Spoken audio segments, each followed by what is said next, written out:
as we welcome Houston's favorite chief meteorologist. That's right. He is David Paul with Channel 11 KHOU TV.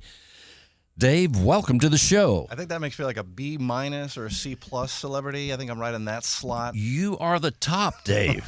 Everybody loves David Paul. I'm watching all the time. You and the team are doing fantastic work, and we need the help of Channel 11 all the time to know what's going on. We've got an awesome team. Len and Mia, our two anchors, we're just friends. We're buddies. We crack up during the commercial breaks. We ought to have our own show, which is just the commercial breaks, because they're just two of the most delightful people to come in and work with. And if you only knew how funny Len Cannon is, even though he's the serious anchorman. He does have that serious element, but I could see a smirk, and I could see what you're talking about. Oh, he's got the devil in him.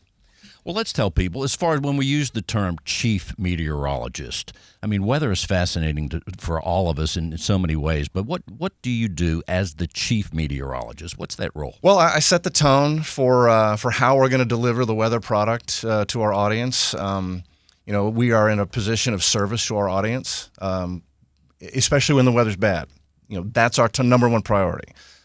When we're threatened by a storm system, be it a hurricane, an ice storm, a flood, a heat wave, a drought, my job is to circle the wagons and go over, hey, team, this is how we're going to present this to our audience. These are the most important facts we need to get out. We only have a certain amount of time during each broadcast for weather. It's 2.5 to 3 minutes, and we've got to get in the important stuff in there. One of the things about me is I grew up in Houston. Wasn't born here, but grew up almost native. And I've just seen, I just feel like I know this place like the back of my hand. And I feel like, having been, I was raised here by my mom and dad, and then I raised my family here in Houston. I've been through it all. And I like to think that I can help other, residents here, get through with some little secrets on how to survive each one of these incidents. And we need all the help we can get. There's so many nuances to Houston weather, and as you mentioned, some of the big events that happen, sometimes they happen every other week or every 3 weeks. So I would imagine, from your perspective, you and the team, that is, that there are, quote, normal days. Hey, it's going to be sunny, yeah. Right? And then there's the red alert days. Tell us about the difference and how you're approaching those short time periods. We see it coming.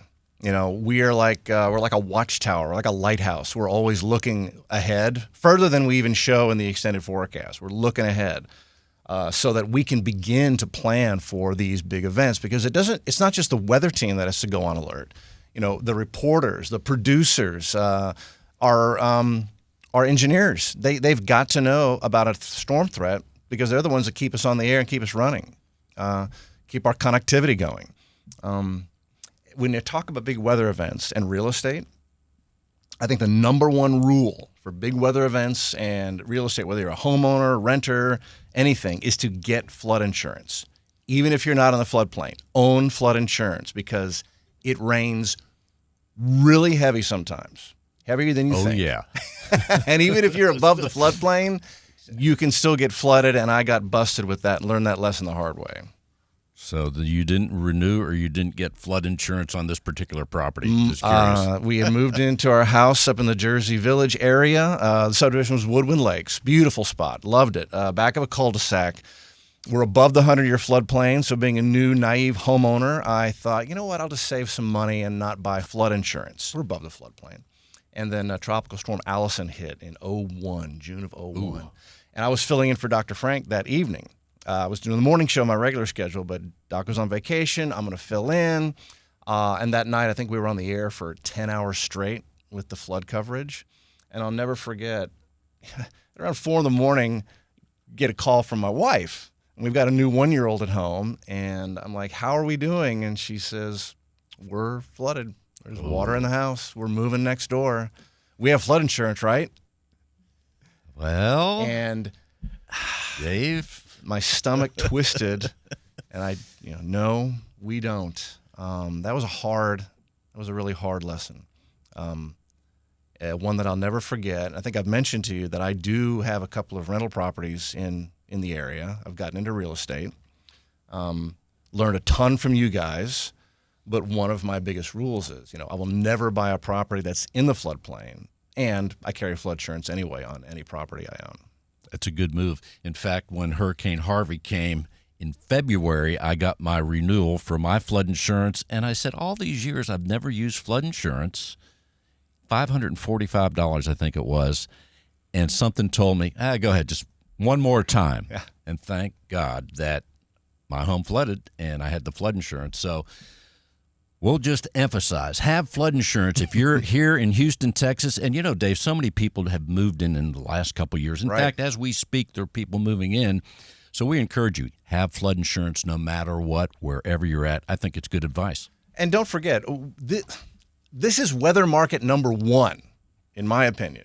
Even though we may be TV market number 4 or 5, it's weather market number 1. There is no other population density in the United States that faces the weather threat, the constant weather threats that we face, not only from sitting on the Gulf Coast with the threat of a landfalling hurricane, but we get the ice storms, we get the hard freezes, the droughts, the afternoon thunderstorms that turn into, torrential rain and flood your car. And it is almost a constant threat. A normal quiet day is like the most abnormal thing that we have here. So expect the weather to get bad, get flood insurance, and really just stay close to the weather, whether you watch us or I don't care where you get it. Just stay abreast of the forecast so you don't get caught off guard, you and your family, and in the events that just seem to happen here, sometimes just rapid fire one after another. We're talking with Dave Paul. He's the chief meteorologist at Channel 11 KHOU TV right here in Houston, Texas. Dave, give us an idea. You mentioned earlier that when you are on a, say, normal broadcast and telling people the weather, you and the team, that is, it has to be done. Those bullet points have to happen in 3 minutes or so. And when we think about the challenge of less is more, how do you cipher that out to be able to say, this is what we're going to say? Yeah, that's a great question. You have to self-edit because there's an ocean of material that I would love to go over. I'd like to have an hour for every weathercast. Exactly. And I could do an hour every day, no problem. I love telling the story of how what's happening over in Siberia is going to end up impacting us 10 days out and just showing it. And I've got the graphics and the ability and the weather tools to do that, but I don't have an hour. I've got 3 minutes.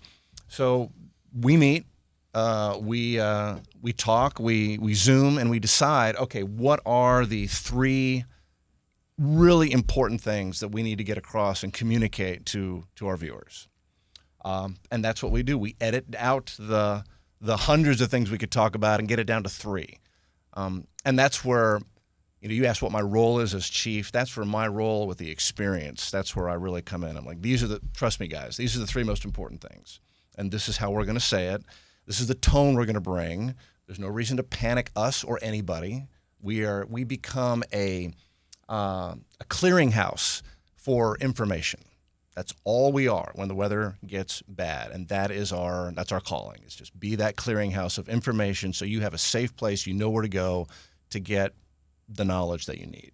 And as we watch you on TV, let's say during one of these serious or potential serious reports that you're giving, are you ever thinking in the back of your mind, especially now that you're saying you have rental properties, Oh, yeah. Are you thinking, is my house okay? Are the rental properties okay? You bet I am. You bet I am.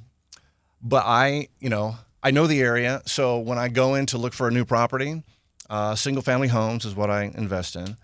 The first thing I'm looking for is this in a flood prone area? And if it is, I just nope.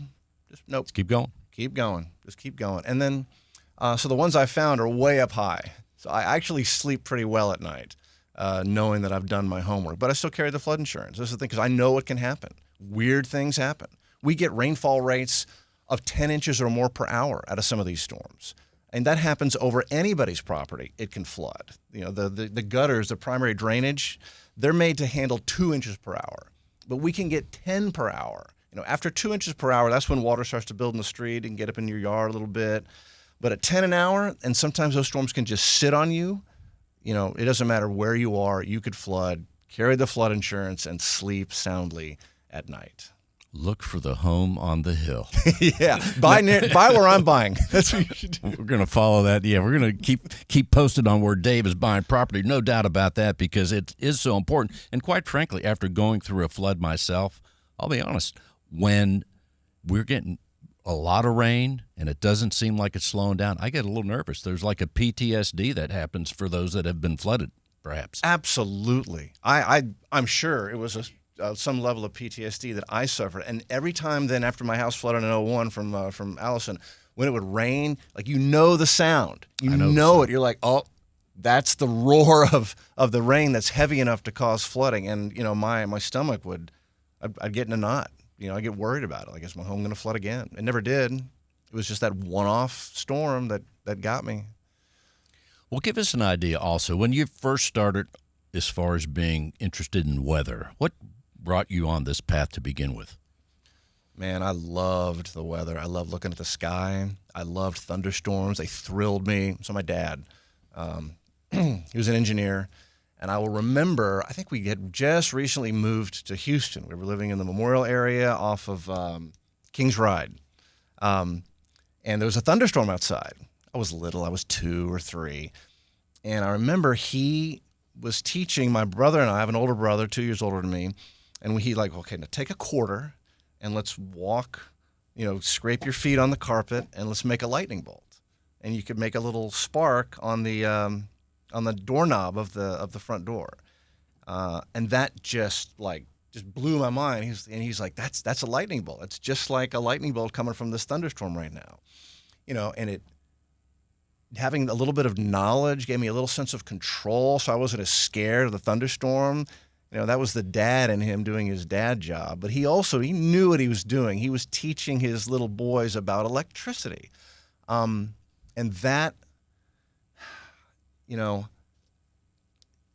having a parent who cared like that enough to teach me a little something, that is what I think sparked my love for all things weather. And as I went along, I would chase storms. I'd take my dad's binoculars. I think I lost my dad's binoculars like 2 or 3 times, and he would never get mad at me. I said, Dad, I was storm chasing on my bike. I left them at my friend's house, and okay, Dave. So you're riding around on your bike with binoculars. Oh, How absolutely. Cool. Absolutely. I couldn't get enough. That's awesome. So, and then you mentioned about Siberia. I can't picture right now where that is, but I know it's kind of far away, and there's no Buc-ee's there probably. However, that said, how far do we really know with certainty as far as, because there's so many factors, I guess, with weather. I've never studied it, but how far do we know in advance? Like, do we know 3 days ahead, pretty sure what's going to happen, or what? It's a great question. I think at this point, 3 days out, we have a very good handle on how a system is going to play out. However, you can look 7, 8, 9, 10 days out, and you can get a general idea. And with Siberia, if we're going to get a hard freeze that freezes pipes and kills plants, it almost always starts in Siberia with a bitter cold air mass there. So I'm always in winter just seeing what the temperatures are over there. And if they're getting down to 30, 40, 50 below over Siberia, we can see with the computer models the general pattern that could, if we see this pattern on the models, we say, if that verifies 10 days out, that would be the type of pattern that would pull that air across the Arctic Circle into Canada, down the Front Range of the Rockies, into Texas, and that would be a pattern that would freeze us. So, team, let's just keep an eye on that. That's how we do our long-range forecasting. That's the watchtower, how we're always looking at these. And these patterns, sometimes they don't pan out. And, if it's 10, 11, 12 days out, a lot of times we won't be talking about it on the TV broadcast, but it's something we're thinking about so that if it begins to get a little closer and starts to look more likely, we want to give our viewers as early a warning as they can as far as like a tornado outbreak setup or a hurricane on the way or a freeze. I would imagine the tools and resources that your station has and you have in terms of knowledge are pretty great. What do we have now, or what are the things you're using now that weren't available from a technology standpoint, I don't know, a couple years ago? What is anything surprised you that, wow, we got this great new tool? Well, I think the biggest change and the most useful change is that the computing power has just gotten better and better and better. The number crunching ability of these supercomputers. And what it's allowed us to do is, the more data we can put in, the better an output we get from these algorithms, these computer programs. So you're familiar with the forecast cone, the cone of uncertainty. So over the last 10 years, that cone perhaps was this wide 3 or 4 days out. Well, it's now this wide 3 or 4 days out. It's shrunk. That's an increase in forecasting accuracy. And when you're talking about a hurricane that can destroy, property, infrastructure, people's lives, having a little bit better forecast, a little bit tighter forecast cone is just incredibly valuable to not just the people in a coastal community, but the first responders, the local and state government, so that their resources, they can better focus their resources and be prepared. Just having a better forecast on where that powerful hurricane is going, that's been the biggest change and the most valuable change over the last decade. We're talking with David Paul, Chief Meteorologist at Channel 11, right here in Houston, Texas, KHOU TV.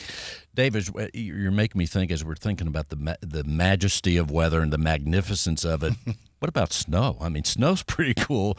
We don't have much here, but I've always enjoyed being in places that snowed throughout my life, and that's got that phenomenon itself. I mean, what do you think about snow? In Houston, it's magic. It is. Man, it is just magic. And I can remember seeing my first snowfall here in Houston on King's Ride. I was pre-K when that happened. I believe that was 71, the winter of 71, 72.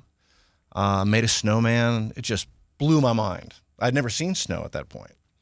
But when I was a little older, we get a lot of times where we'll have a freeze, but there's no moisture available to make snow. So as a little kid, I would take my garden hose and I would spray it into the sky and try to add moisture to the atmosphere to try to make it snow. It never Good worked. idea. Yeah, I thought it was a pretty good idea. It didn't seem to work too well. But that is just, in Houston, to get a snowfall, it's so difficult to get those conditions here because the Gulf of Mexico is a heat source. So it just makes it difficult to get that vertical column. We have to be frozen from the top of the atmosphere down to the bottom to get those snowflakes to come down.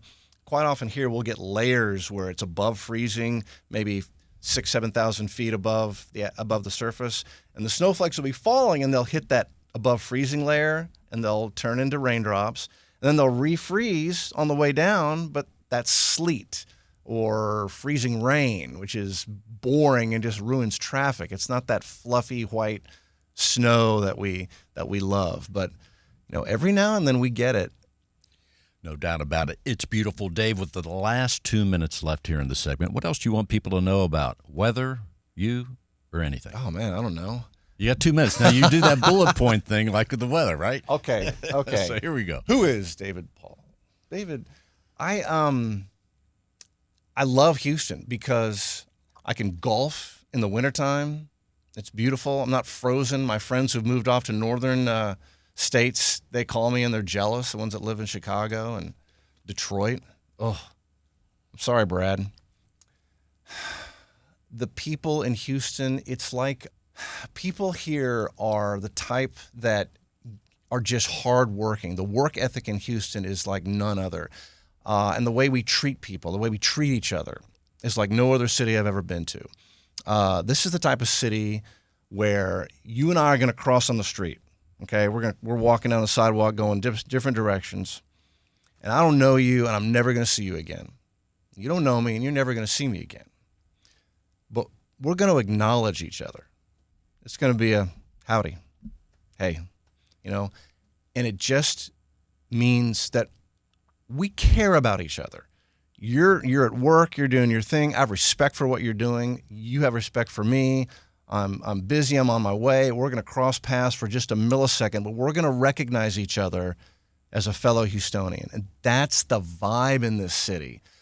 People, we're never going to meet again, but I still care about you. That's what I love about being here.